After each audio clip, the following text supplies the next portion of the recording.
લુન્સીકુઈ ગ્રાઉન્ડનો હવે વ્યવસાય ઉપયોગ કરી શકાશે નહીં, આ કહેવામાં આવ્યું છે સાંસદ સી આર પાટીલ દ્વારા। નવસારીનું એકમાત્ર રમતગમતનું પ્રવૃત્તિનું મેદાન એટલે કે લુન્સીકુઈ ખાતે લોક લાગણીની વિરુદ્ધમાં વ્યવસાયિક કાર્યક્રમનું આયોજન અને મેદાનને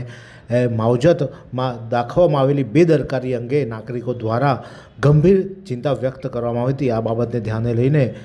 કેસી દેબુ અને રમત પ્રેમીઓ દ્વારા કેન્દ્રીય જળશક્તિ મંત્રી અને નવસારીના સાંસદ સી આર પાટીલની મુલાકાત કરવામાં આવી હતી અને તેમને આ ગંભીર બાબતે તેમને ધ્યાન દોરવામાં આવ્યું હતું ને જેના કારણે આ નિકાલ માટે સંબંધિત અધિકારીઓને કડક સૂચના આપવામાં આવી છે કે લુન્સીકુઈ મેદાન હવે તેની ગરિમા જળવાવી જોઈએ, તેનો હેતુ જળવાવો રહેવો જોઈએ અને તાત્કાલિક નિર્ણાયક પગલાં લઈ અને સી આર પાટીલ દ્વારા આ જે વ્યાપારીકરણ કરવામાં આવ્યું છે એનએમસી દ્વારા તેનો ના પાડી દેવામાં આવી છે કે હવે પછી આવો કોઈપણ કાર્યક્રમ લુન્સીકુઈ ગ્રાઉન્ડમાં કરવામાં ન આવે તેવી કડક સૂચના પણ આપી દેવામાં આવી છે।